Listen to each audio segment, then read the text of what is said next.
Okay, I'd like to call to order the Concord Township Council meeting. We will start as soon as Anita gets up here. Anyway, for Tuesday, May 7th, 2024, if we could all please stand for the Pledge of Allegiance.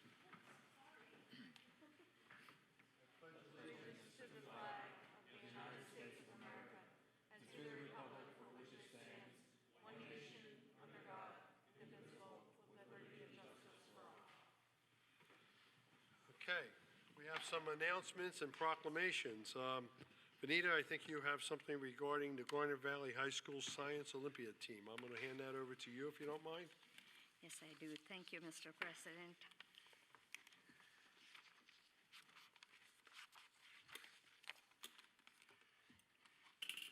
The certificate of recognition is recognizing the Garnet Valley High School Science Olympiad team.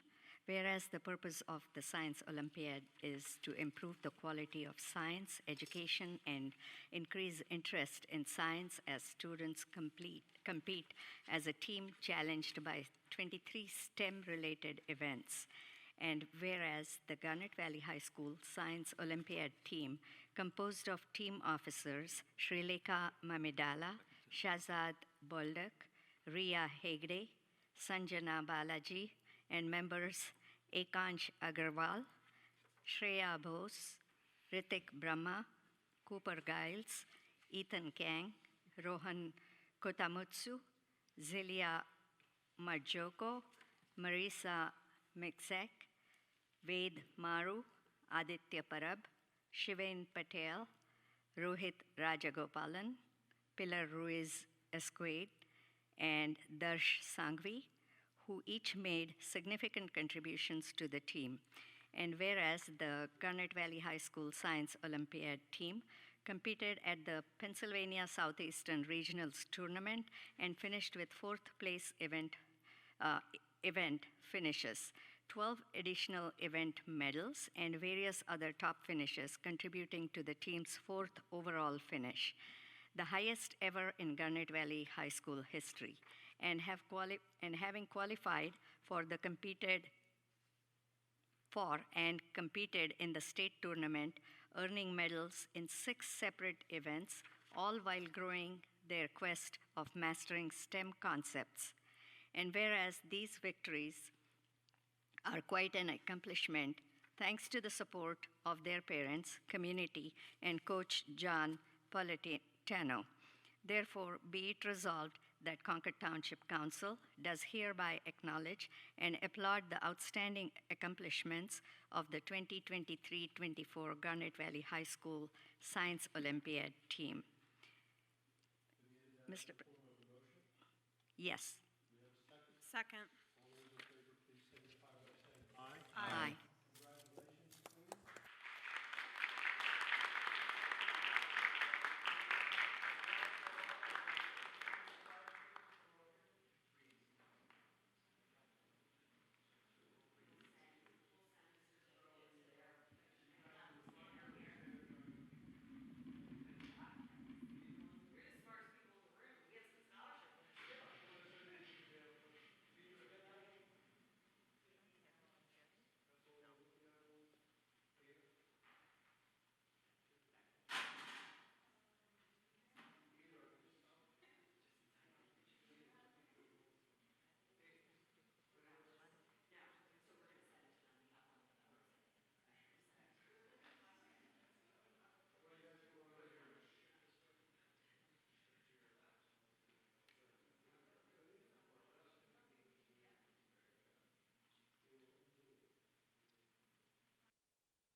Many years ago, Concord Township started a policy to award scholarships to seniors going into the first year of college.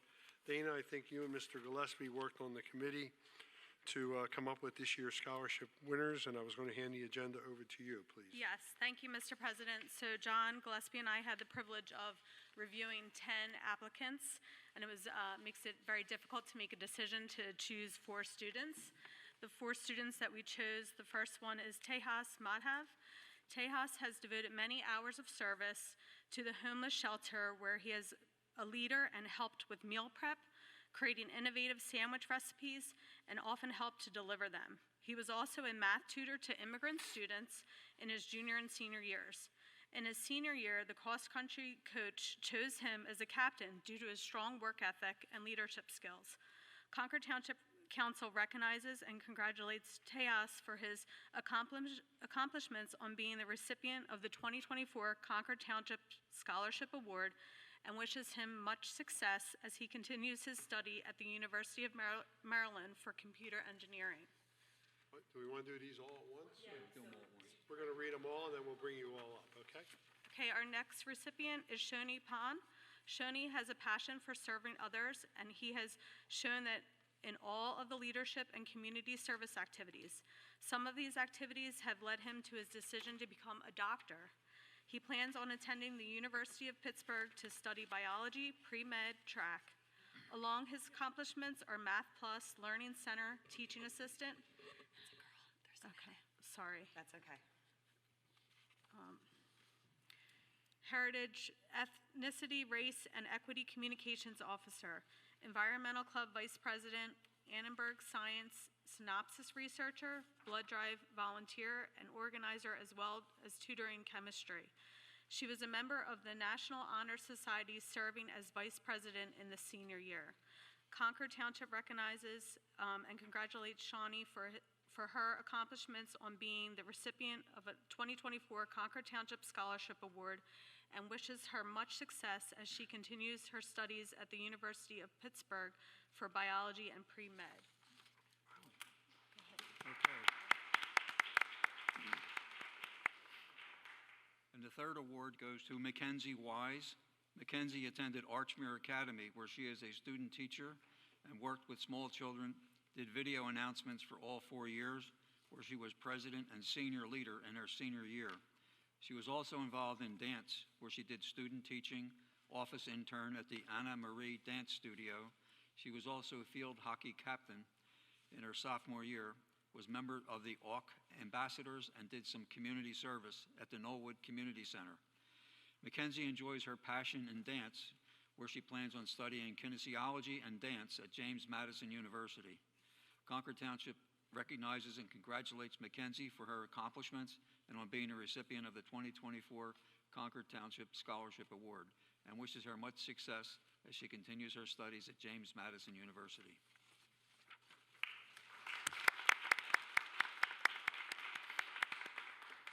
And the fourth award goes to Rebecca Burnshaw. Rebecca has been involved in many leadership and community service activities, such as Philadelphia Girls Club as counselor since her freshman year, volunteer at her church, St. Thomas the Apostle, in Caring and Sharing Ministry and the Garden Ministry, volunteer for Meals on Wheels, as well as leader at the Camp Lowood since her freshman year. Concord Township Council recognizes and congratulates Rebecca for her accomplishments and on being the recipient of the 2024 Concord Township Scholarship Award, and wishes her much success as she continues her studies at Westchester University for exercise science.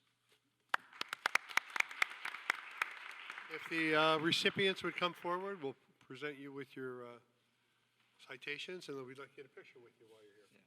Congratulations. Congrats again. This one has the error. Congrats again. Congratulations. All right, we're going to bring the certificates down to you. Yeah. They'll bring them down. Congratulations.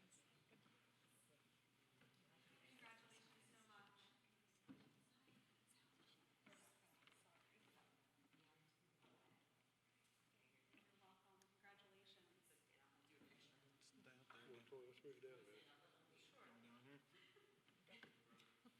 Move it down, John? Spread out.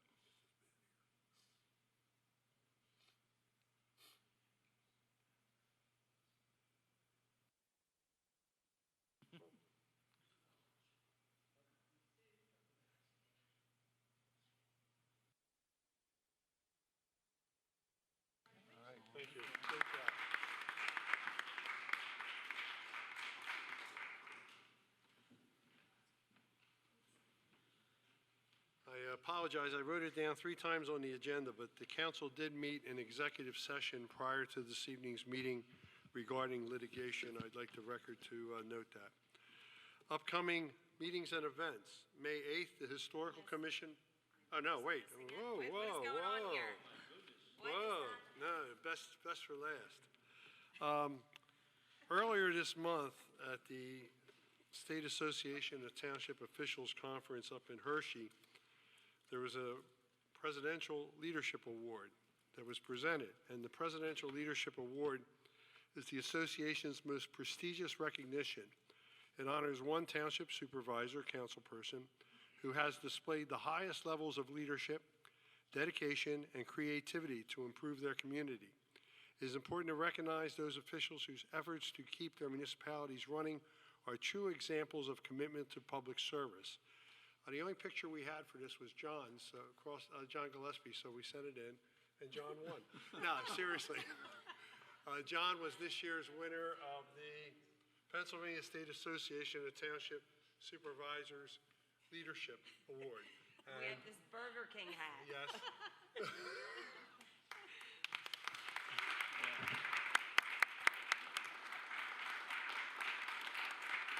Here's your plaque with your gavel. Can we get a picture of everybody together? Sure, cool, let's get it. Yeah, that's all. And then you got to get him and Rita. Yeah. How about we go down front? We'll go down. I have all 7. No, I'm staying on this one. I was almost tasked with getting a Burger King hat.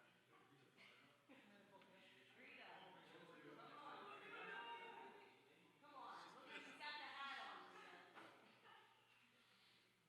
Very important hat.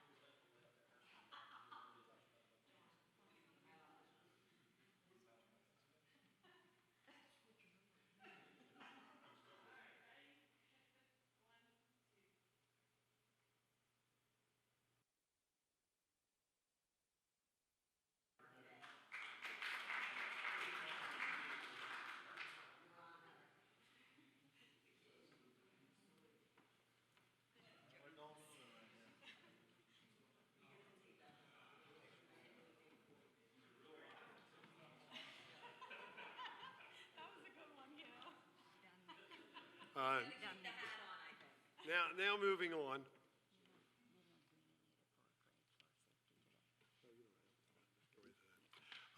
Moving right along, upcoming meetings and events. May 8th is the Historical Commission meeting.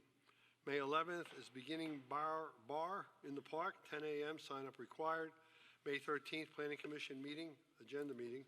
May 15th, Zoning Hearing Board meeting. May 18th, Family Yoga in the park, 10 a.m., there's a sign up required. I'm assuming the sign-ups are available on the website? Yep. Okay. May 18th is Community Diversity Day, 3 p.m. at the Smithbridge Park. May 20th is the Planning Commission public meeting. May 22nd is Lawn Debris Pickup Day, registration required. Again, check the website. May 25th is Beginning Zumba in the park, 10 a.m. Again, check the website. And May 27th is Memorial Day. The offices are closed. Public reports, public safety. Thank you. Benita. Thank you, Mr. President. For public safety today, we have, I'd like to introduce Warden Laura Williams. She's going to present the State of Prison report for us. I was going to say I could move this as well. Oh, front and center. Good evening, members of Concord Township Council. Thank you so much for having me here. My name is Laura Williams, and I am the warden at George W. Hill Correctional Facility. And I wanted to bring tonight a newly appointed executive director of Delaware County. So Barbara O'Malley is with us this evening just to extend partnership and support, as well as our chief deputy warden for the facility, Adam Smith. So both are here. We wanted to make sure that we were present and available should there be any questions. Many of you, I'm sure, are aware that the prison is located very close to the township building and is part of both Concord Township as well as Thornbury Township. In the last 2 years, we've had a recent transition. So this facility was actually the last remaining private county correctional agency within the Commonwealth of Pennsylvania. And Delaware County leadership made the decision to take this on as public operations and management in full force. And in that decision-making process, they had recruited me as the warden for the facility. So I'm also a local resident of Concord Township. So I both work and live in this area. It has been my home in both regards for the last 2 years. I'm previously from Pittsburgh, Pennsylvania. So this has been a bit of a culture shock coming to the eastern side of Pennsylvania, but it has been a welcome one. We call it the better side. Well, debatable, but I think that's that interstate compact rivalry that we have going on that is just so wonderful, the spirit of familiarity, no matter where you're from in Pennsylvania. So I did want to provide just a few brief announcements, though admittedly, there's a lot that goes on in that agency that we couldn't possibly spend all of the time talking because this meeting would go on for far too long. So some of the highlights over the last 2 years is that we have had 2 inspections from the Pennsylvania Department of Corrections, with the most recent one occurring in December of 2023 that rendered full compliance, absolutely no deficiencies for the facility. There had previously been some areas of non-compliance, so we demonstrated some capital improvement projects as well as increase in safety measures. We've received a full accreditation from the National Commission of Correctional Healthcare, which means that we well exceed the minimum standards for healthcare services within a public agency, and that compliance or accreditation process is for the next 3 years, expiring in May of 2026, and so we'll be able to go for reaccreditation at that time.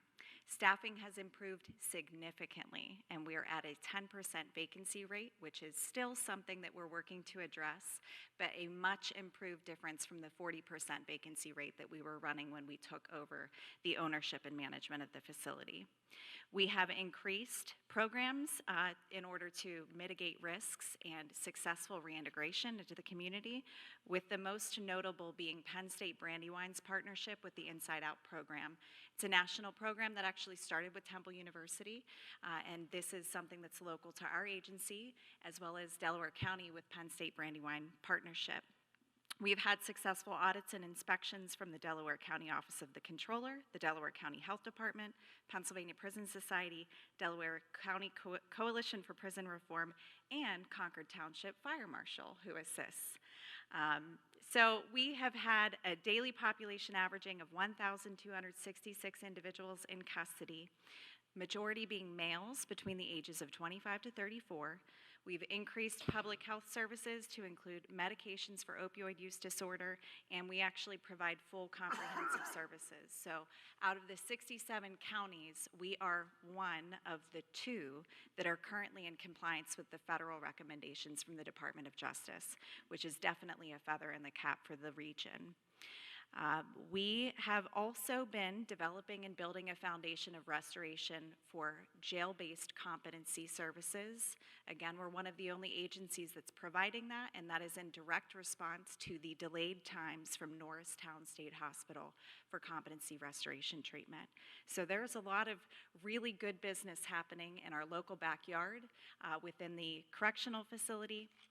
Upcoming, we have investment of county capital improvement dollars totaling approximately $40 million.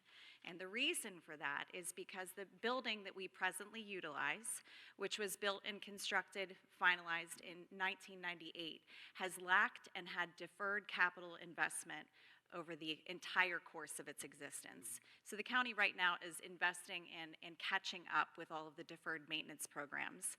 And this includes, but is not limited to, domestic hot water improvements and replacements, replacements of roofs, HVAC units, increase in camera and surveillance devices, and several other infrastructure such as paving of roads at the institution. So I am happy to answer any questions that you might have, or my team, but we just wanted to thank you for the extension of the invite to be able to present a little bit about what's happening at the prison. In light of the escape, I guess it was last summer in Chester County, Yes. I actually live on Patricia Lane, which backs up to the prison. And I'm just concerned that, in talking to my neighbors, and they asked me to ask you this question, we used to get test calls for the emergency system, and I don't recall getting one in quite some time. So is that list refreshed, or how do you enroll in that, or what happens there? I mean, we used to get them maybe every 3 months, and we would get a test. This is the George Hill Correctional Facility. This is a test of the system, yada, yada, yada. But I have not gotten one in quite some time, and a lot of my neighbors feel the same way. That is one of the areas of opportunity we're working on. So the county transitioned to a notification system known as Everbridge. And we're getting on board. There's going to be outreach to this township as well as Thornbury Township to figure out what the list serve is and contacting different neighbors so that we can get everybody on board. We did do full testing of the sirens and county EMS. So even if we aren't physically sending it, the county does have an alert system in which they've identified a containment area should there be such an event at the agency in which there would be notification. So even if it's not directly coming from us, County 911 would be sending out that communication presently. Okay. That, as I said, that's a concern. I would think mostly because we had it for so many years and now we don't. Yes, And then the thing happened in Chester County, and yes. every time we have a barbecue, they ask me that question, and I figured I'd ask you. So the that's answer where we is are. Everbridge system through County 911. Whether it comes directly from our agency or not, there would be a notification of any dire event. I know that there has been heightened awareness and hypervigilance. We understand and respect that. We will communicate should there be an emergent need at any time. Okay. Warden, is it possible for us to get a test alert done in Concord Township? We do get this question regularly since it's not occurring anymore. So I think it would be very beneficial, even if it's Everbridge, that there's a test that goes out to the residents in Concord to ensure that they know where it's coming from and they, have experienced it once in, in a non-emergency versus waiting for, an emergency situation to occur. What a wonderful recommendation. So vulnerability assessment tests when we're not in emergency crisis. I'll reach out to Deputy Director Ed Beebe at the County EMS and see if we can arrange that as soon as possible. Great, thank you. Warden, And naturally, Thornbury would want to be included. in Yes, that also. absolutely. We'll partner with both. We'll probably even cover Chadsford Township, even though they're not Yeah, I know. necessarily, I know, but in the interest of public safety, we'll do our part. Okay. Warden, Okay. I have one question. Is there any new technology being used that people should be aware of in terms of notifying people, the alert system? No new technology other than the county alert system, which goes through Everbridge notifications. So there are phone calls that are made there. I describe them as robocalls. That might not be the appropriate term. That kind of notification phone call. There are text message options as well as email. And so I think that some of the residents may need to sign up through the county notification system, but we can work that out through partnership. So that would be just directly from the county website that they would sign up for? Yes, I believe that information is available through the County Emergency Services 911 website. Okay, perfect. Thank you. Absolutely. Yeah, years ago, I believe there was a program at the prison where the prisoners made picnic tables and wooden trash cans for our parks. Is there any current program like that with regard to woodworking or opportunity for partnership between the park, between the township and the prison with regard to, projects that could beautify the community? Presently, there is not. We do still maintain, so that was, I'll say, the equipment was purchased by the previous private management firm. They did leave some of it behind, but we don't have a present program in place. That is part of a work release effort. Those services during COVID predominantly shut down across most county correctional agencies, and that's not something that we have up and running. We will have a beautification effort through partnership with the Pennsylvania Horticultural Society that we hope to begin this calendar year. And that might be an effort. We'll be doing a lot of landscaping, projects, teaching individuals on how they could help restore some of the agricultural areas in the environment, but no woodworking at present. Okay. Well, appreciate you guys coming out. Thank you. Thank you very And, much. It's great having you as a neighbor. You're the kind of neighbor we never want to know about, but but that's all good.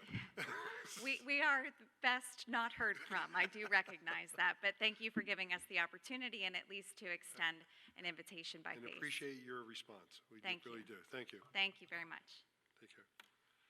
All right, open space, trails, and recreation, Mr. Crossan. Thank you, Mr. President. April was a busy month. We had tree plantings and cleanups across our parks. Over 120 trees were planted across multiple township open spaces with the help from CRC. Additionally, we partnered with Darlington Arts Center to do park beautification projects at the township park. We continued to paint the wooden trash cans that I suppose the prisoners used to make. So now they're really pretty. And invasive species were trimmed back. And we also had support from the Garnet Valley football team in that effort. In terms of activities coming up, you had mentioned several of those. One additional one is on June 1st. It's National Trails Day. And we have a hike through the First State National Park, which is here in Concord Township, in Beaver Valley. And then Concord Walks is a new walking group that meets every Thursday evening at 5:30 at locations across the township. So check the Facebook or website to find out more details. And every Saturday morning at 10 a.m. in the Township Park, we have Wellness in the Park and various wellness events. So please check our website and Facebook Okay. page for more details. Thank you.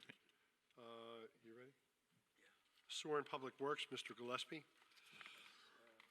Thank you. Very briefly, the sewer operations report. We have a new pump station at Ridge Road, so the punch list items are being completed. And also, there was a pre-bid meeting at the Robbins Way pump station for replacement work. So there's a lot of pump stations in our township that are being upgraded. They've been around for a while, and we need to start bringing them up to speed. With regard to the Public Works Department, April 13th, we had a very successful recycle event, and we gave out 100 pin oak trees to residents, in addition to the normal things that we collect, donating clothes, household items, medications, and other recyclables. And also potholes potholes were filled throughout the town for driver and pedestrian safety. And although not part of our public works, PennDOT has completed 2 projects that I'm very proud of. The paving of Concord Road has been completed, and also the bridge on Smith Bridge Road has been opened. So that's the end of my report. Thank you. Planning Commission, Building and Code, Colleen. Thank you, Mr. President. Our report consists of 152 permits being issued in the month of April, 8 certificate of occupancies issued, including 7 to date at Pulte Spring Lake, which is the new townhome development on Route 202.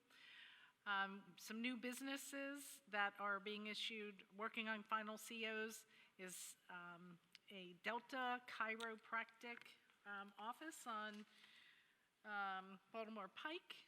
Wave Car Wash, who was also issued their final CO on 202. And then some new businesses that are coming soon to the township: Clear Choice Dental, Warby Parker Glasses, Testarossa, which was the former Ruby's, Latour Nails at Summer Crossing, and a Mainline Health outpatient clinic on Baltimore Pike. So it'd be nice to have some new businesses join us in Concord. Thank you, Colleen. Planning Commission, Larry. Yes, Concord Township Planning Commission activities for April. The Planning Commission agenda meeting was held on April 8th, and the public meeting was held on the 18th.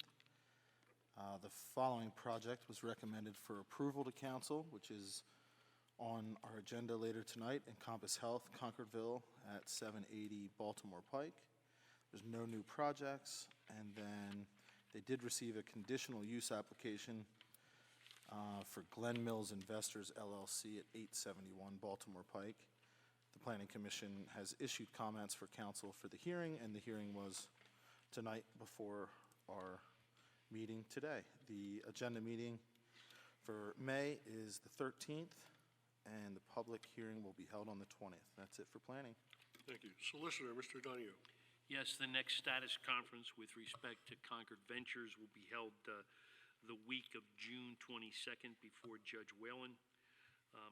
And our our offices, together with the township manager and the township engineer, continue to move forward with the Smith Bridge Road roundabout project. Thank you. Engineer Nate Klein. Yeah, a few brief updates. Two things, we have multiple items on the agenda tonight, but I do want to touch base. The road program is on the agenda tonight.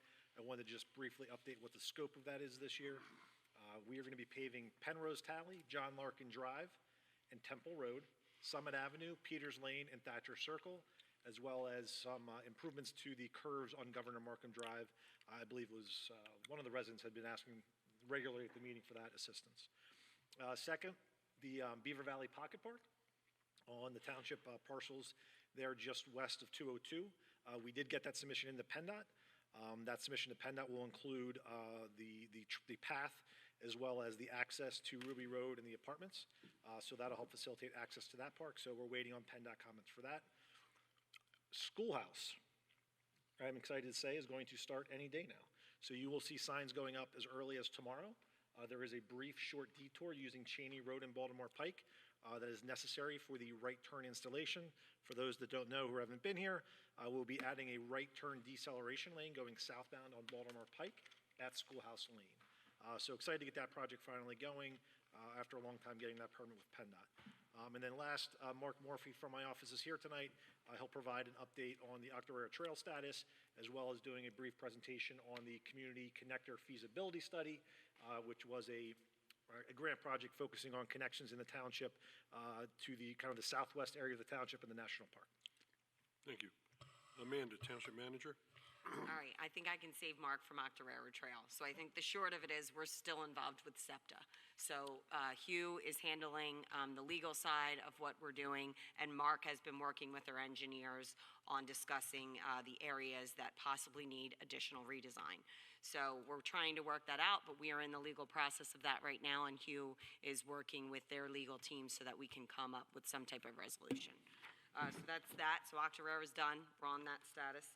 And then I just wanted to point out, as everyone was talking about emergency notifications, Lisa and I have been preparing to have a postcard that goes out to every resident regarding our emergency notification opportunities in town between the different things that we have. And not just emergency, also general communications, because we now switched that over to constant contact. So as the prison mentioned that and that they're on Everbridge, we will be including that into our notification, and we can make a note that that's the system the prison is using, and I think that'll be helpful. Colleen, I believe that was one of your objectives out of last year when we were discussing things during budget and communications, so we're working on that. And the new newsletter looks fabulous, so congratulations. It really looks very professional and displays some great communication. So thanks for all the work you guys are doing. Lisa's killing it over there. Thank you, Lisa. Citizen comment. Do we have anybody with any issues before the township? Hi, Karis, how are you? Karis Coker, Concord Township. I don't have any issues, but there are some matters of concern that I wanted to bring to your attention. I wasn't here for the hearing, but if you want to manage it, buy it, and that goes for 871 Baltimore Pike, the fast food restaurant that goes in. I think that'd be great. But let me see, where did I put my other note?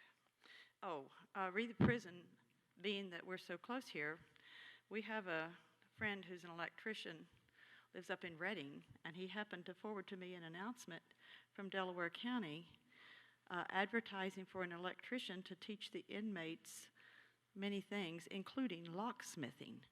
That just was a jaw-dropping advertisement. It was rather astonishing, and this was not a joke. It really was on the county's website, and included in the request was to teach them locksmithing. And having been at the county council meetings and heard a few of the concerns of employees at the prison about the locks that are not working and so on and so forth, and they're talking about it being electronic. I mean, if you have electronic locks and the power is out, what happens? Are you stuck inside? I mean, anyway, those are other questions, but I wanted to tell you about the advertisement for an electrician at the prison. So I wanted to address the matters that ought to be of concern to everyone here, regardless of their party alliances. And I think it just involves and concerns all of us with the matters. One question I have been following the return board proceedings, and last week there was an occasion where James Allen, the Director of Elections, did come up with a new process for the return board members to do a recount, the 2% recount that's required after the election, after they have checked off 428 precincts. Then there's a 2% of recounts. And the process involves a 3-member team, which it was an improvement over the previous manner. However, he needed one extra person to make up a final team, and he called in one of the warehouse employees. So I objected, and wherever he was in the county, he came down to the warehouse and discussed it with me. And he said, well, he's a sworn employee. He works here at the warehouse. I said, but the oath of office taken by that return board on the Friday after the election is a very lengthy, detailed, specific to that task. And it concerns me that he would consider it just a nonchalant. And of course, I was informed at county council or the Board of Election meeting this morning that Manley Parks said that he had been consulted on the question, and he gave his approval for them to proceed over my objection. But I think that's taking it too lightly. And furthermore, state law requires that the exact wording is that upon completion of such computation and canvassing, the board shall tabulate the figures for the entire county and sign, announce, and attest the same. And it repeats in another section later, and I'd be glad to give you a copy or forward it to you by email. It says that after the countings for each of the precincts have been duly recorded and added together, they're to be announced and attested by the clerks who made the computations and signed. This is another, I think this is the 4th election in a row. There has been no written return board report from the county. This is very concerning. I think it's a bipartisan issue. And at the Board of Elections meeting this morning, it was noted that nearly 30% or a third of the ballots that are cast are from the mail-in ballots. And there is absolutely no return board oversight over those, none. And when I asked Mr. Allen about that, he said, well, that's the state law doesn't require it. Well, there was a part in the state calendar where the return board was to afterward look at the absentee ballots, which mail-in ballots fall in the category. They're not in person, so they are votes that are cast absentee. So are we going to play language games about it? And one other note, the County Administrative Code and the duties of the Board of Elections list in one category the things they are required legally to advertise. And the very last item in that list of what they're supposed to advertise is the return board report. And I was told, well, we're just going to have an oral report. I said, you can't sign an oral report. So, anyway. I appreciate your efforts on making sure that our election process is as sacred as it should be. And thank you for sharing your comments with us. They're very enlightening. My request for each of you is from the ground up in the Republican Party leadership or Democrat Party, whichever one you're associated with, that you would put your efforts towards getting these things amended. Thank you very much. Okay. Steve?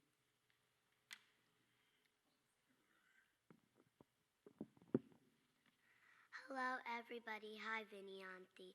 My name is Sasha Salim, and I am in 2nd grade at Concord Elementary School.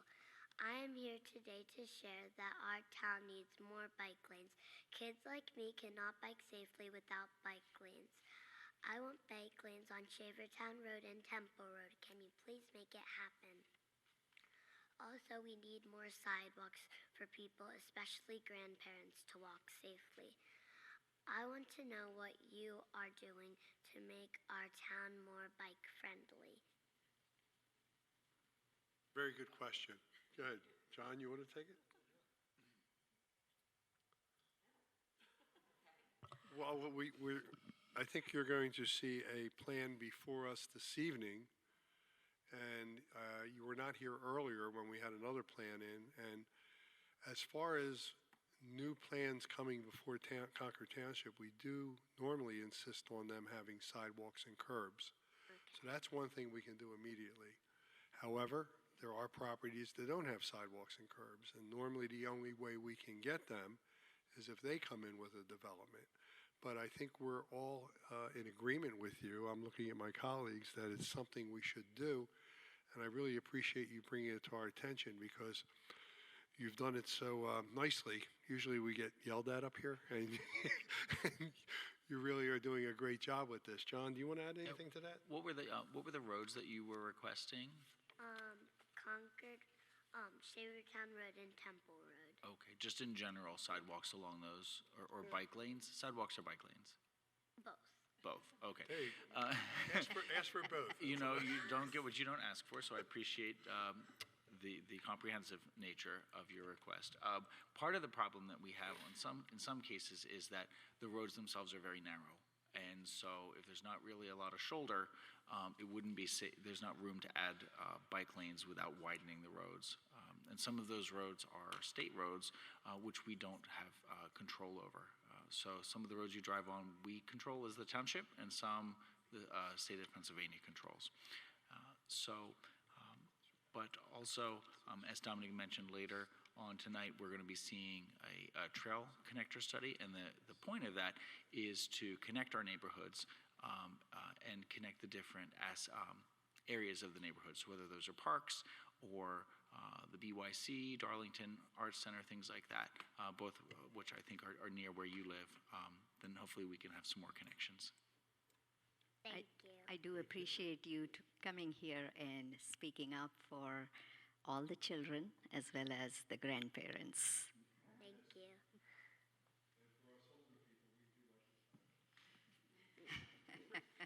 Thank you for coming out. Thank you. Thank you.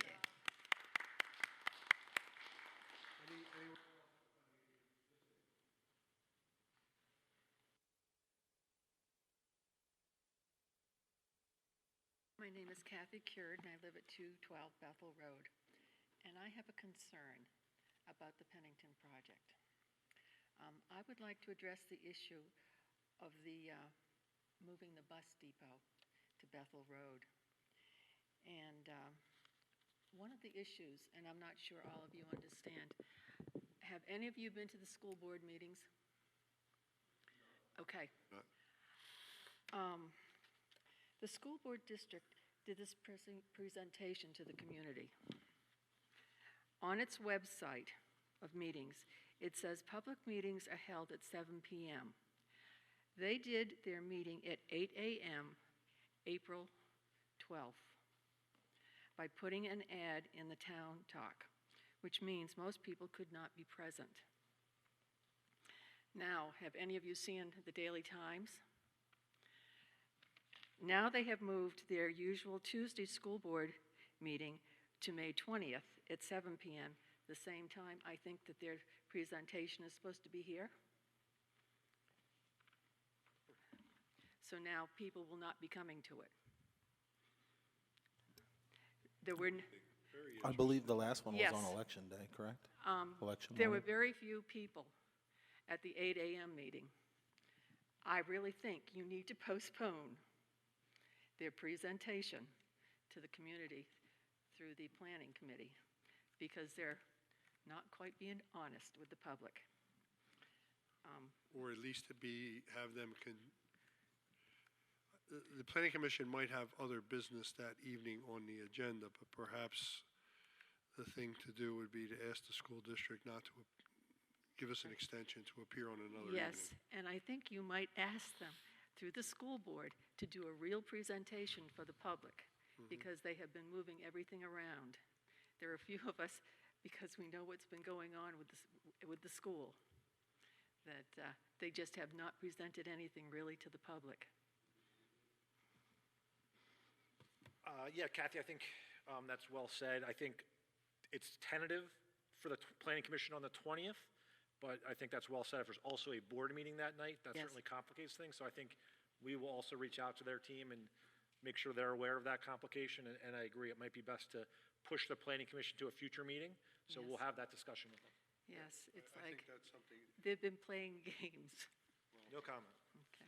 I was going to say something else about the bus depot, but I think that's enough at Okay. this time. Thank you for your time. you got it. Thank you. Anyone else? Seeing none, we'll move right on in with the agenda. The next item on the agenda is the consent agenda.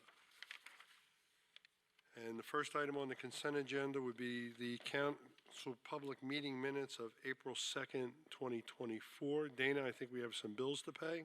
Sure, our April payroll, or our expenditures is $851,739.12, consisting of April payroll, which is $191,964, current bills of $407,696.30, and our sewer bills at $252,078.82.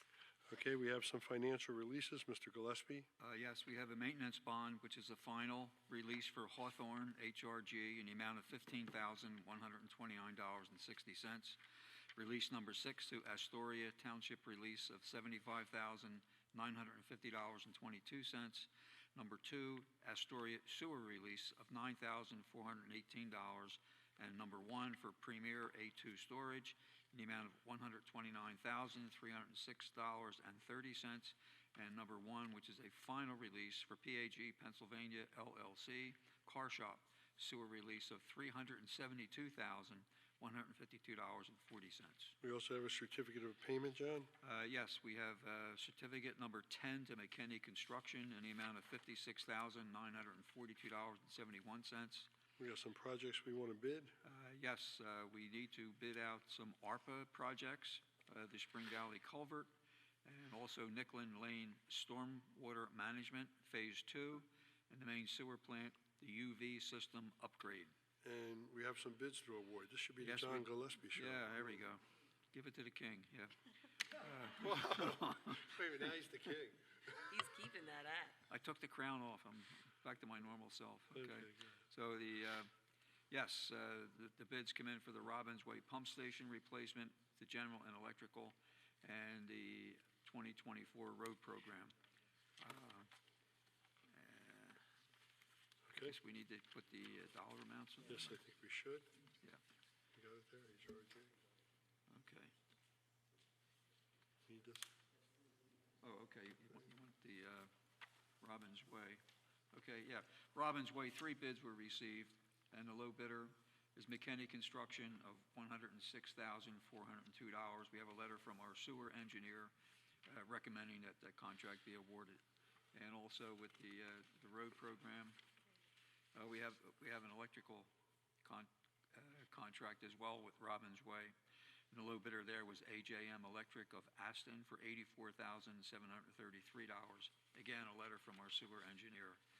And then with regard to the road program, a bid tab from Nate Klein. We had 4 bidders, and the low bidder is AF Damon, Inc., with a base bid of $292,126.75, and the base bid plus alternates would total $325,666.75.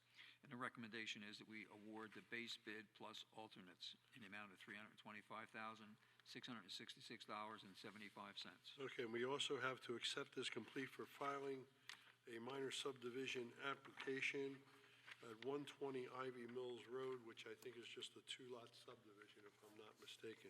Do we have a motion to approve the consent agenda? So moved. Do we have a second? Second. All in favor, please signify by saying aye. Aye.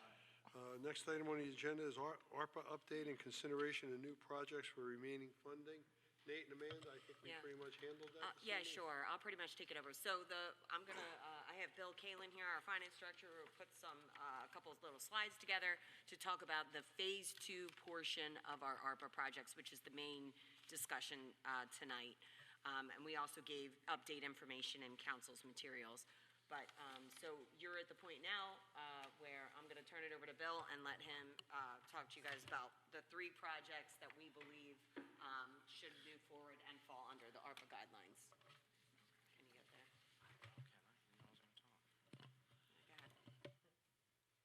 Go ahead. So just a quick little refresher from August's meeting last year.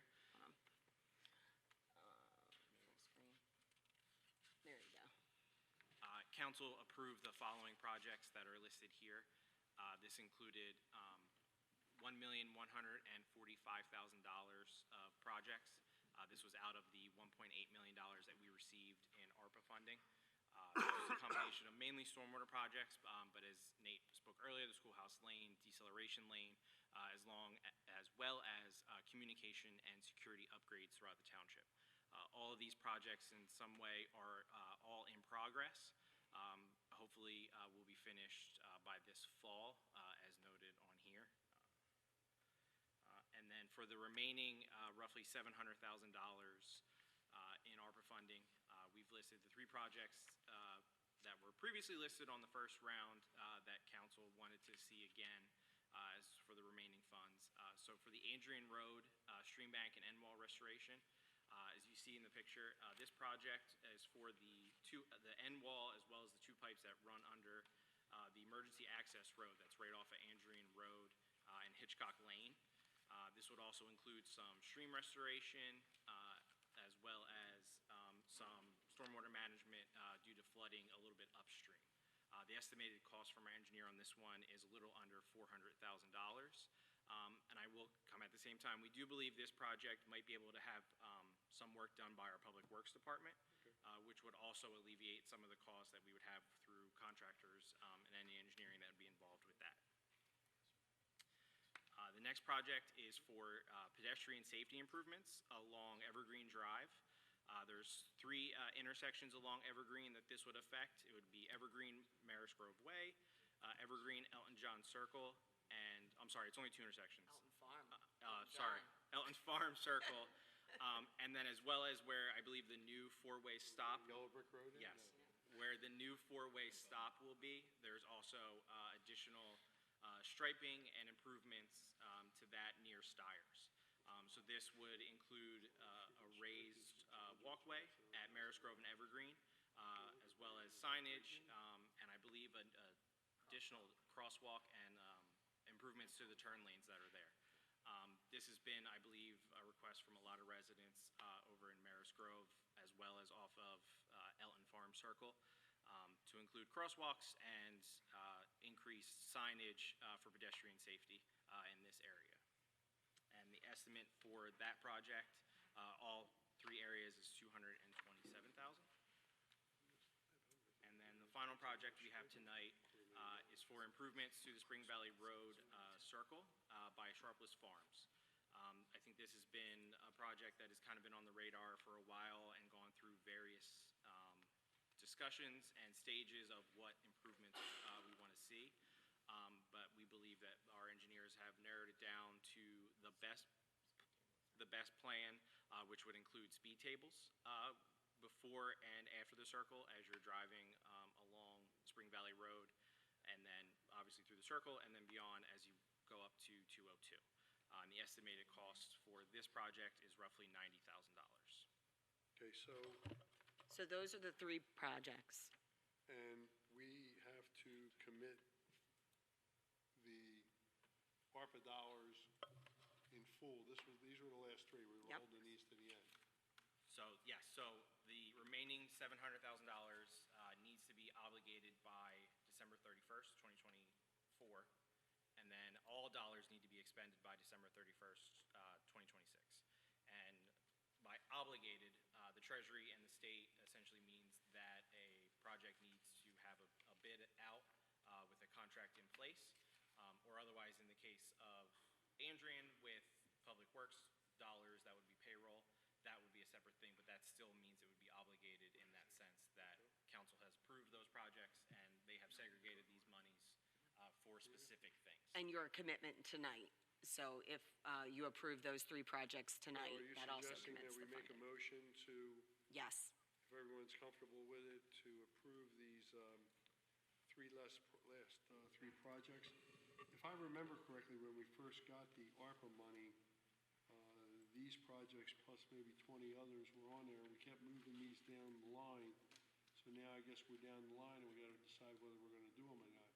Personally, it would be a shame to waste that money and not spend it on anything when we know these things got to get done. So I guess I would entertain a motion to Move forward. commit to move forward with these 3 projects. So moved.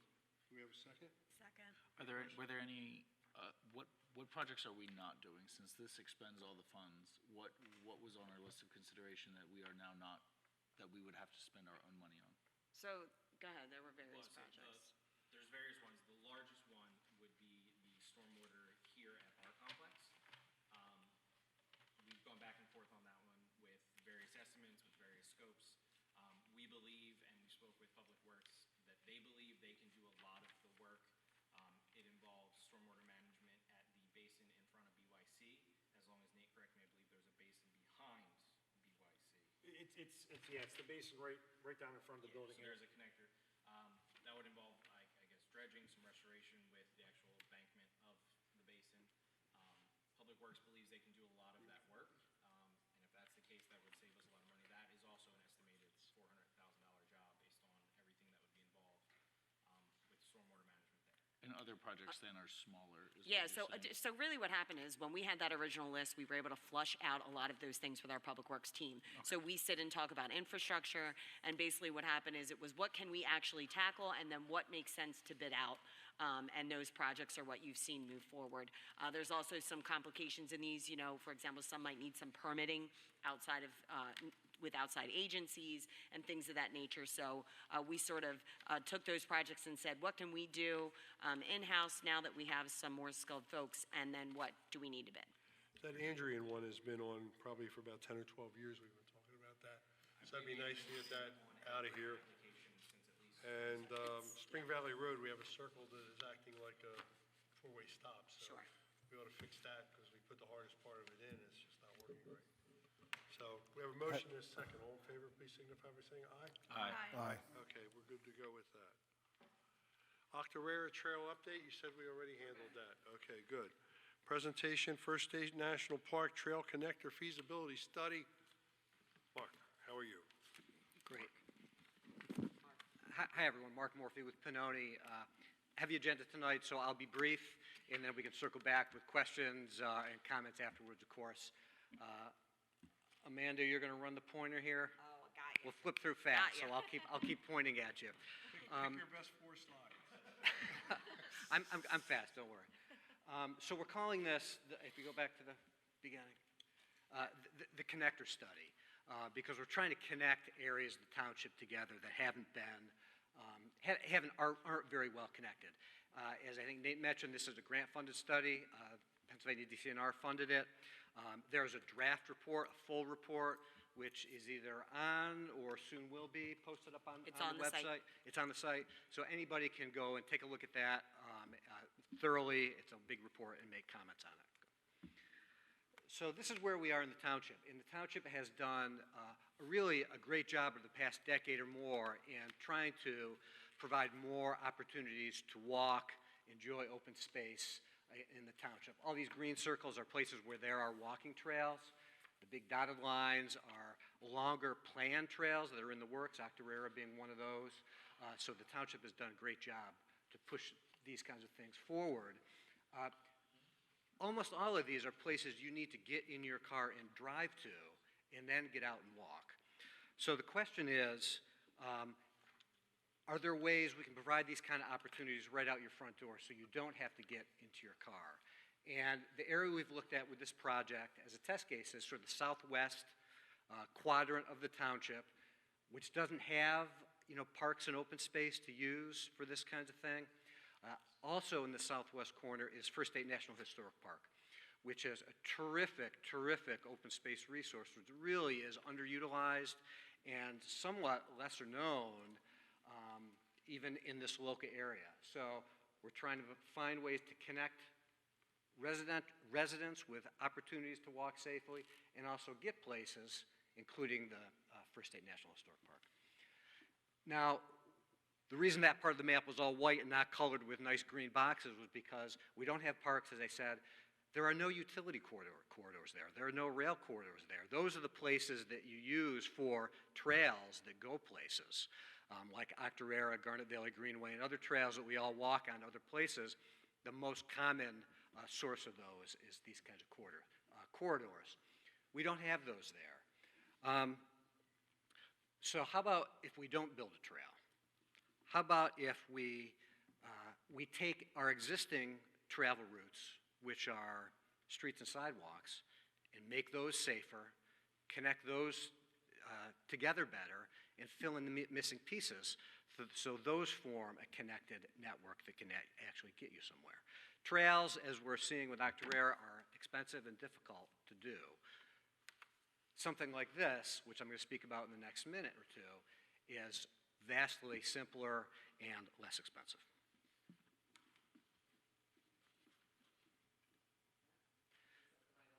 Yep, there you go. So what we're calling this is a safe streets connection. And I'm going to talk about this sample route that we've devised. And we spent quite a long number of months working with a very involved steering committee made up of some township people as well as residents. Some of them are here tonight. And thank you guys for taking the time to come out and be part of this. We looked at a lot of options of how could we get from one place to the other. You can see the landmarks that are dotted along this map. So I'm going to walk you along this route quickly, and we'll see what you think. And again, what this is about is connecting people to places. And this is distinct from trails projects, which we've worked on and have talked about over the years in Concord. How can we get on a trail and go someplace? This is how can we get someplace from where we already are? And you see, I guess the writing's a little small. There's 6 or 8 neighborhoods just along this route, and the numbers are places and destinations that you could get to from this route. So this is the main idea here. How can we get to places from where we already are? Go ahead. So this is the route I'm going to trace you. I'm going to walk you through First State National Historical Park to the west, Township Park and the schools to the right, some of the landmarks along the way. Go ahead. So we've divided this into 5 segments, just working west-east, just to be able to talk about it. You can go to the next one. All right, so working back from First State National Historic Park, again, if you haven't been there, it's great. There's miles and miles of walking trail, connects down to the Brandywine Creek State Park. There's just hundreds and hundreds of acres of open space. We've been working closely with the Park Service on coordinating plans they have for the park with this plan. For Concord Township, the park independently is developing their own kind of trails plan within the park, so they would connect to whatever the township does. Hit the next one, please. This is what it looks like, Beaver Valley Road. The idea is, this is sort of a narrow, somewhat high-speed, unfortunately, street, but we believe that we get side paths off to the side. We wouldn't need to share space with the street. We can have walking, biking, paved route off to the side of the properties all the way down Beaver Valley Road. Go to the next one. Again, I'm walking through this quick. We can go back if you need to. This passes also, it's not pointed out here well enough, the pocket park that's going to be built later this year on the south side of Beaver Valley Road. So that's another destination that would connect along this route. A big problem is the intersection at 202 where the Wawa is. Everybody knows what a busy intersection that is. A little intimidating for somebody walking or on a bicycle. There is a crosswalk there. If you want to do it, you can do it. But a safer route is to come down to the next light. You can see where we are, where the arrived apartments are. Excuse me. Yes, that's right. And then back up. You can hit the next one. There's some photos. There's some missing sidewalks that can be filled in. There's improvements to this intersection that can be made in terms of crosswalk and time, all the standard things that you see to make this a safe walking route to get across Route 202, which really is the barrier to getting to that southwest corner of the township. From here, we come down Namens Creek Road and then turn onto Shavertown Road at that intersection. We've got some photos on the next slide. And Nabins Creek Road has sidewalks, but it doesn't go all the way. So it's a matter of filling in missing pieces. Again, there's not a crosswalk here, but there could be one along with all the other pedestrian accommodations you need for a safe crossing. And then we turn up Shavertown Road. And this is, go ahead, yeah, actually, back one. Yeah, nope, other way. One more, yeah, right there. There we go. So this is where we turn into the neighborhood, and this dash, sort of bluish dash line with all the yellow symbols are local streets as part of these residential neighborhoods, which could be improved for safer biking and walking for these residents to get these places. And this is exactly the point that very eloquent young lady earlier tonight was trying to make. Can we make these existing streets we have safer for people to walk and bike? So again, the next slide has photo, and this is Rockland Road, but there's many streets in the township that look just like this, part of cul-de-sacs. These are what we call in jargon low-stress streets. There's not a high volume of high-speed traffic, so you ought to be able to ride your bike as a kid, right, safely and share space in the street like all of us did when we were kids probably. And there's a lot of streets like this in Concord. And this is the type of thing you do, right? Low cost, low effort, immediate impact, simple things. There's pavement markings, crosswalks where they're needed, signage, other things like that. Places where, there's a lot of places, if you look at a map, where there are cul-de-sacs that, in terms of distance, are very close to each other but don't connect. You'd have to get in your car and drive around. And there's many places we found where, looking at the image on the top left, you could build, through existing open space, short paved connections to connect our cul-de-sac neighborhoods together. Go ahead. Here's an example. We're coming through these neighborhoods, and then several of these neighborhoods are very close to BYC, which we all know what that represents in terms of sports and youth activities. But it's difficult to get there without a car, despite the fact that so many people live nearby. There's not a way to get here. So can we connect through open space and make pathways that connect existing streets so somebody could, your kid, could get on a bike and walk to the game or activity at the field? That's sort of the gold standard in planning, mobility planning we're doing. So these are the kinds of ideas that we're talking about. Go ahead. We're talking about crossing Kirk Road with a safe, signalized, not signalized, but marked crosswalk. And then that leads you into the Concord Hunt neighborhood. Again, we have the same types of streets in Concord Hunt neighborhood. You go ahead. Right, Woodsview Lane. Other ones lead you right up to Smithbridge Road in this kind of scenario. As I think it was Nate mentioned earlier, right, that Smithbridge Road is being planned for some mobility improvements soon, side path so you can bike and walk more easily there. And that connects you to all the things that are there, the park, the library, the schools, and I think the next slide. Again, back to this slide, you can see all the things that we connect once you get up to Smithbridge Road. So the idea is, and this is sort of a pilot test case, hey, can we do things with our existing resources, streets, sidewalks, by making some smart connections and low-cost improvements to allow somebody to safely travel without a car to get to these places? So that really is the main idea. Can you get places in Concord without getting in your car? And that's what we're trying to do here. And again, just some photos. Some of the places along this route are places that we all go to, we all want to go to, we all want our kids to be able to go to. And we think this is something that's really exciting. This is a new idea for Concord. I think really, we always talk about safety and pedestrians, but the big picture has been trail projects, I think, the past number of years. And this is shifting to a different direction where it's not a trail. We're not sort of doing something, we're not doing something to you, we're doing something for the residents and allowing them to connect from where they are up to these other places. So that's the main idea. Again, the full report is up in draft form on the website, and hopefully people can look at that and share any comments they have. Guys, I don't know if you wanted to jump in and say anything since you came out here.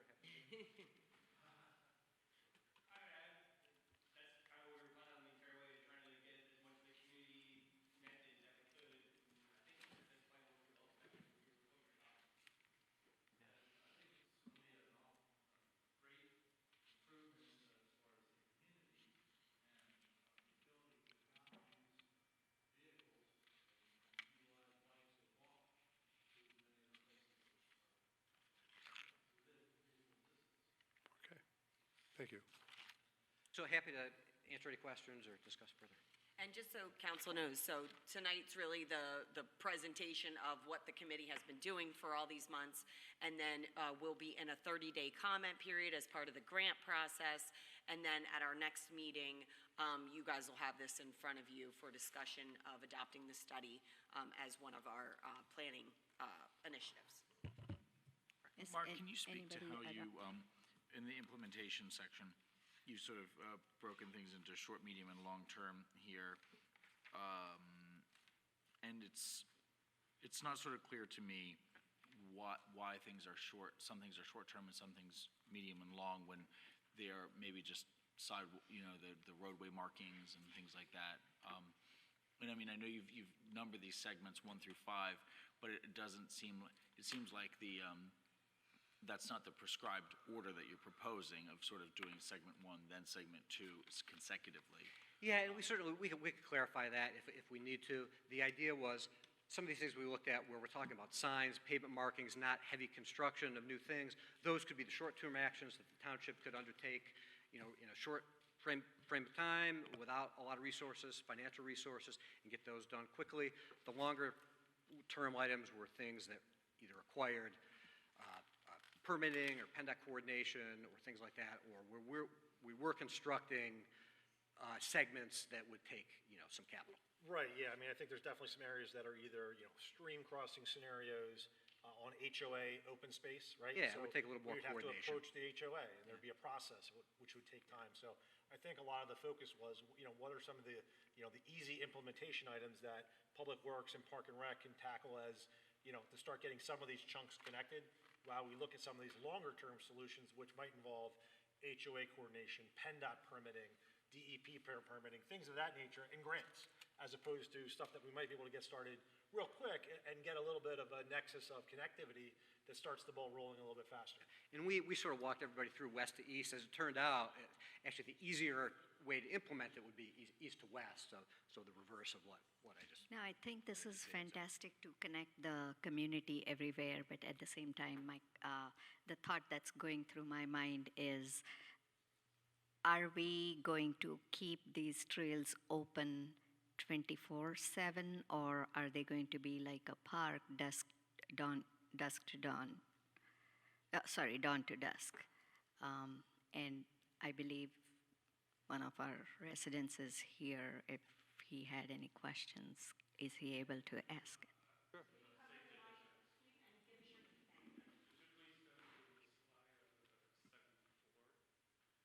I have some safety concerns. I think it's... Name and address, please. Name and address, please. My name is Bo. I'm the resident at Martin's Court. Can you speak into the mic too, because people behind you might not be able to. Can you guys hear me? Okay. Yeah, my name is Bo. I'm the resident at Martin's Court, just right next door to BYC. Could you please go to segment 4 in the proposed? Yes, this one would be nice. I have some safety concerns. So in the past years, there was several incidents that some random people from BYC came to our neighborhood, just banging doors on my house and also my neighbor. And there was one case, my neighbor's door was broken just by, I don't know what kind of people. My concern is if we connected these neighborhoods through trails, we would be more open to general public. And how can we make sure of the safety of the neighborhood? Also, you notice the cul-de-sac.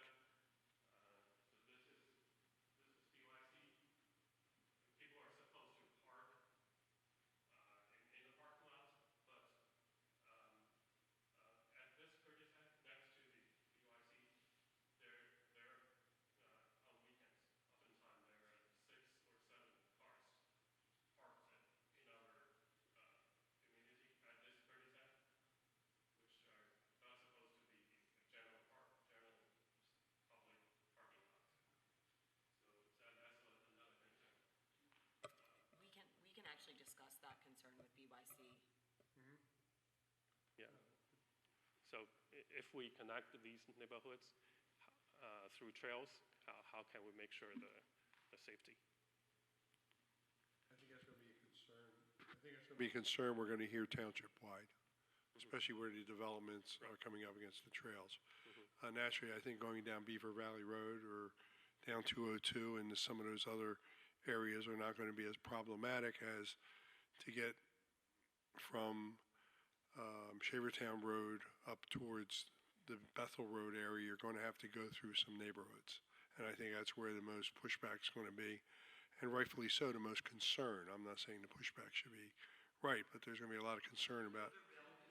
Yes, and it's probably, you're in the trail business. This isn't the first time you heard this, I'm sure. Yeah, no, these are all perfectly valid concerns. It's good to hear these comments, and, the hope is that you continue the dialogue and find a way to strike the right balance between something that's going to be a benefit. It really, believe I'm speaking for the township, when say, the township would only do something if it was a benefit. Right. Yeah, and I'm sorry, I think it's important, I want to clarify for everybody, this was a study, right? So this just kind of sets a very high level of analysis. From this, we have to determine what next steps happen. So no decisions have formally been made. This kind of sets a template, a guideline. What's sketched on this might not be the correct solution, might not be the ultimate solution. It's the best option we've been able to identify, but there could be constraints, complications. So I just want to make sure it's clear, it's not etched in stone from this report. This is a jumping off point. And I think, again, some of this feedback's great. We're going to have it up for public feedback for the next 30 days. We'll take that in as well. And I think we certainly will reach out to BYC about the parking issue. And we could even look at maybe some parking signage or some enforcement there to see if we can help with that cul-de-sac as well. And can we think about other possibilities? As that little girl suggested, having the sidewalk along Shavertown Road. You said something, for example, Shavertown Road, is it possible to build a sidewalk along it? It's an alternative. It's got its own complications. We have to run in front of private properties that, don't have sidewalk now. We've got a stream crossing down there. So again, we're trying to weigh multiple options, but each one's got its pros and cons. So that was we didn't like that one because of those complications, whereas going through kind of the wooded areas and the open space has some benefits. And then going through that cul-de-sac to BYC, as opposed to, if you can imagine, all the way down Kirk, all the way down Shavertown, now we've got $1 million sidewalk problem, right? So whereas we've got an existing connection through Martin's Court, if we can, utilize that asset, it was cul-de-sac there for a reason for that connection, but do it in the right way that makes sense. So, I think we can certainly have a longer discussion if we're going to pursue that. And again, I think that might be something we pursue a little bit further down the line anyways. Okay. And can we have at least to put a sign at the cul-de-sac next to BYC saying this is not a I think that's exactly what we're going to look into to see how we can kind of manage that. I don't have a problem with doing that immediately on the cul-de-sac that they can't, That's what we were just talking about. We'll reach out. Colleen, you were going to say something? Yeah, I'm wondering about in this next 30-day comment period, whether or not there's been any notification to the HOAs who would be impacted by this. I'm sure we've announced it on the website and it's there, but I wonder if some additional outreach directly to HOAs would be beneficial to get the comments that we need to hear now in this initial phase versus waiting to a point where we may not have heard some of those comments that we need to hear from. There's a significant number of neighborhoods that we've got to go through. So I would think that those HOAs would be interested in making sure they know about the project. Yeah, I think that's well said. Again, we push out a lot of information. Not everybody sees every piece of information. I know the township has multiple contacts at multiple HOAs, so I think we can certainly push that out specifically to the HOA community so they're aware of it. Thank you. Right, and also I believe part of his concern and his neighbors' concern who were vandalized at nighttime, that was part of the thinking that are we able to keep these trails open during daylight to just enhance the safety feature of the residents from where outsiders will be walking in. Okay. Thank you. Appreciate you coming out. Thank you. Thank you. Yeah, and Okay. Next item on the agenda is ordinance number 406. We had a hearing last month on this. This is an ordinance of Concord Township, Delaware County, enacting a new chapter 113 under general legislation entitled Emergency Service Cost Reimbursement. And basically, this is what the fire company needed from us in order that they might seek reimbursement for hazardous abatement incidents, environmental incidents, and fire safety and rescue response in Concord Township from insurance companies. Do we have the motion to approve this ordinance? I'll make a motion. Do we have a second? Anita? Second. All in favor, please signify by saying aye. Aye. Next one on the agenda is, again, it was a hearing the last month, and we're going to be putting a four-way stop-in on Evergreen Drive and Conkerville Road at the north driveway and Terrain's southern driveway. And that was the subject of a hearing. Do we have a motion to approve that ordinance? So moved. Do we have a second? Second. All in favor, please signify by saying aye. Aye. Aye. And now to the people that get the most patient award for this evening, Encompass Healthcare. You're up.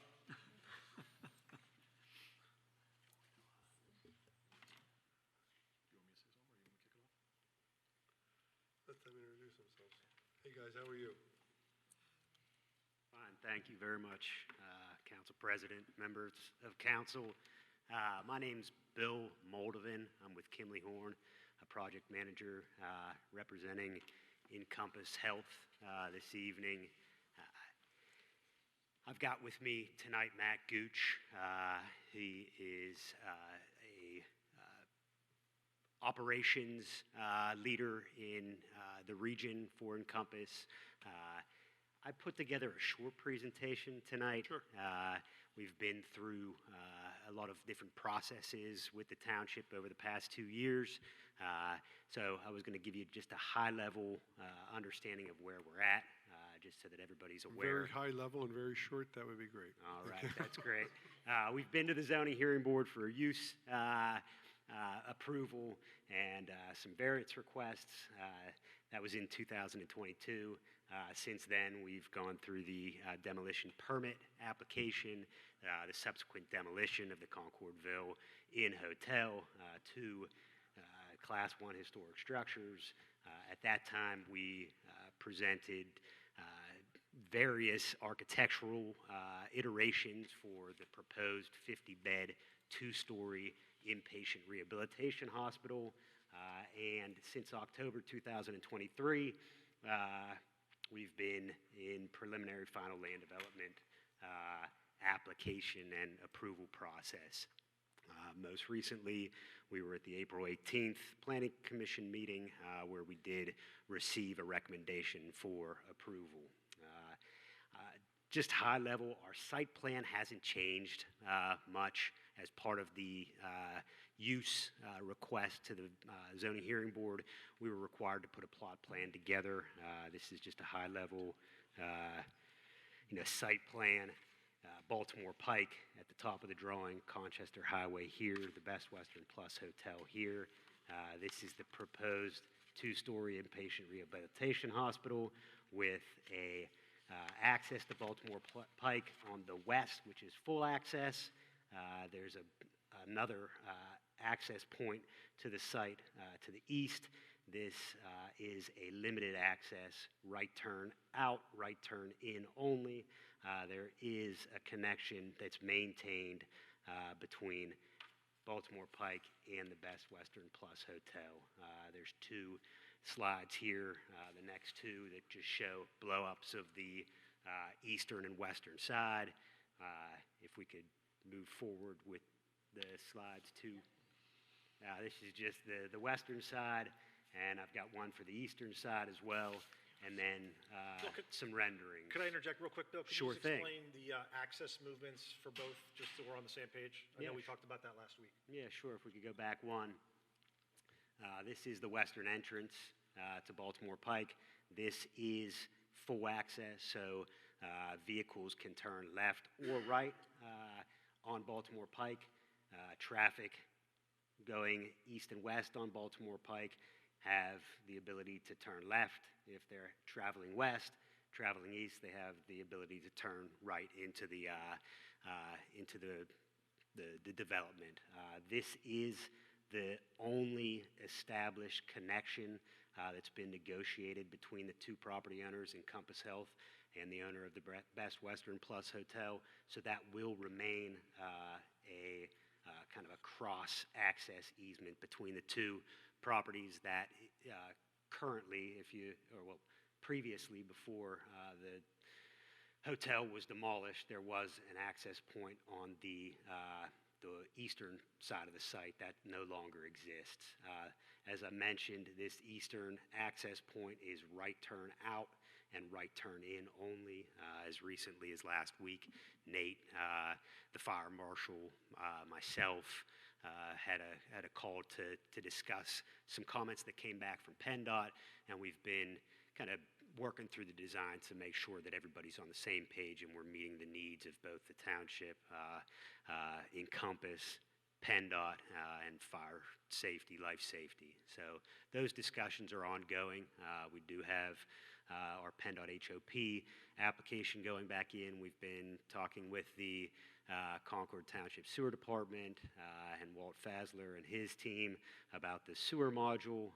We have an application into the Conservation District and working with them to make sure that we've addressed all of their comments. This is a rendering of looking at the site from the western entrance, the full access entrance. And as you can see, the architectural style has been kind of back and forth with the township as part of our demolition permit application to make sure that there was an understanding that the proposed development was going to fit within the architectural context of Concord Township. So there's a few other slides here that show, the brick facade, the mansard roof. It is a two-story structure, and this is just an aerial view. We've been working with Thomas Committa and his team from a landscape architecture perspective to ensure that the Concord Township Overlay District regulations have been incorporated into our design. So we have sidewalks along the road frontage. We have a post and fence, or pillar and fence detail that is similar to across the street, the CHOP facility, bench along the property frontage. We also were instructed to talk to SEPTA, so we communicated with them to ensure that there wasn't any bus facility that needed to be added to this side of the street. These are just some of the renderings that have been submitted to the township, and they are in accordance with what we presented almost a year ago as part of that demolition permit application. So there haven't been any changes, and we don't intend to have any changes to what was agreed upon during that process. I'm sorry, you said that there is no bus stop. There is no bus stop, and that was per SEPTA's request. Yeah, we met with SEPTA, and they prefer the bus stop at the current location. They did not want the bus stop moved to this location. That was the And where's the current location? It's further west in front of the old schoolhouse. The old, yeah. What's that building called? The white- the Do white old you schools. anticipate, though, many of your employees taking the bus and utilizing the bus? I would probably defer to Matt to answer that question, but our understanding is that if they do, we've provided that route for them to get to the bus station, and SEPTA did not want to put a bus stop or any type of new infrastructure in front of this proposed development. Good. Dave, you got anything you want to add? No, I think Bill summarized it pretty well. Obviously, this project's been going on since before, I guess it goes back to '22. Yes. So we've made a lot of progress. We still have some progress to go. A lot of the conditions we're suggesting are kind of related to third-party permitting, so we certainly have some things that need to get crossed off before we get to construction. But the plan, I think, at this point is the plan. It's been reviewed by my office, Tom Committa, Walt Fasler, Fire Marshal, Conservation District, Planning Department. So it's been vetted by everybody at this point. We feel pretty comfortable in the layout and the plan. And again, I don't think construction's starting tomorrow, but I think we're going to start working towards that as we cross off third-party permitting. Okay, John, you have one? Yeah, I have a question for Nate regarding the full access driveway. You said, well, the applicant said they had discussions with PennDOT and many phone calls and whatever. I mean, are we sure that PennDOT's going to issue an HOP here? It's a very tough area to make a full access driveway, and is it going to be signalized, or is it? No signal. I think it's a great question, John. So again, the southernmost, or the access on the left on the plan here, this is showing the old Concordville Insight. The reality of it is opposite the CHOP driveway. So the potential for vehicles both looking to make left-hand turns either into CHOP or into Encompass exists. However, that analysis has been prepared by their traffic engineer and submitted to PennDOT. They do not have the PennDOT permit. So PennDOT could come, sorry, John, real quick. PennDOT could come back and say, we can't live with this. We need a right in or right out or some other scenario. Fortunately, they do also have access to the south on 322. I don't want to say that's the worst case scenario, but that potential exists. And until PennDOT comes back with either, hey, we're good with this or this permit, that's a little bit in flux, and that restriction could apply from PennDOT. Right. So there's enough, I'll say, cartway on Baltimore Pike to provide the full access without encroaching on the property across the street for additional right-of-way? Correct. That is correct, yes. There is? There's no impacts to the adjacent property as part of the proposal. Okay. Thank you. All right, any questions other than that? We'll take a stab at a resolution here. All right, this is resolution number 18 of 2024. It's approved subject to 18 conditions, 2 waivers, and 6 variances. The variances, I would like to note, were variances that were graded by the zoning hearing board, and we decided to recite them in the condition just so we have it covered. First item is compliance with all comments contained in the Pannoni Review letter, last revised on April 15th of this year. Number 2, compliance with HRG's review letter, last revised April 3rd of this year. Number 3, compliance with all comments and Tom Committa's, last revised March 28th of this year, and all these are attached as exhibits. Number 4, compliance with all comments in the fire marshal's email, last revised April 1st of 2024. Number 5, compliance with all comments contained in the Delaware County Planning Commission review letter, December 22nd, 2023. 6, compliance with Concord Township Zoning Hearing Board decision, November 6th, 2022, updated February 23rd, 2024, and each condition set forth therein, and it's also attached as an exhibit. Number 7, compliance with remaining conditions of Resolution 19-2023, dated March 2nd, 2023, regarding historical items, specifically numbers 5 and 6, regarding future building displays and art, and that is attached. Number 8, applicant shall submit final color architectural elevations and color board materials for review and approval by council prior to the release of the signed plans, consistent with condition 7 of Resolution 19 of 2023. Approval of the elevations and materials for the building shall be obtained prior to the issuance of any building permits. All building improvements are to be constructed as per the approved architectural elevations, including screening of any rooftop mechanical equipment. Number 9, developer agrees to enter into a development improvements security agreement. Number 10, submission to township of all required permits and external improvements, included but not limited to PennDOT, PADEP, and PADEP NPDES. Number 11, all future buildings or expansions will require land development approval. Number 12, plans submitted in electronic format. 13, lighting and landscaping shall be maintained in accordance with the record plan, replaced in kind as needed with advance notification to the township. Any substitutions subject to township approval. 14, lighting plans shall be revised to be inclusive of all exterior building lighting for additional review and approval by the township engineer at the time of the building permit submission.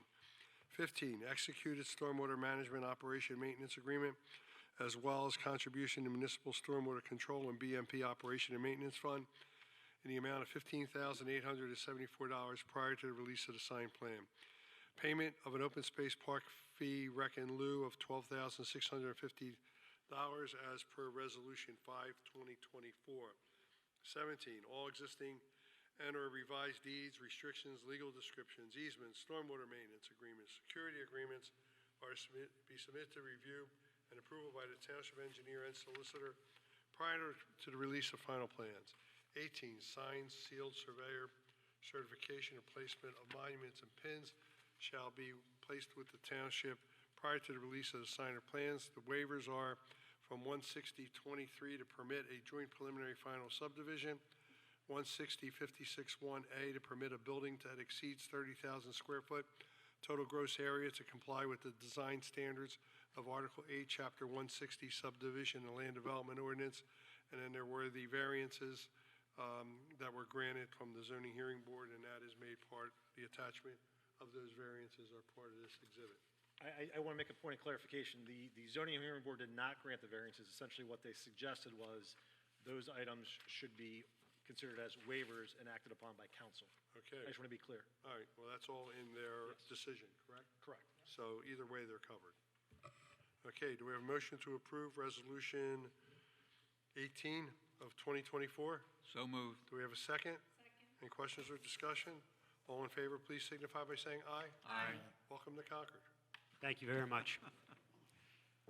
All right, next on the agenda is, yes, resolution number 19 of 2024, which is a resolution of Concord Township Council approving a land use license agreement to hay and cut fields on township property, the Bickley property folio number, and it's recited there.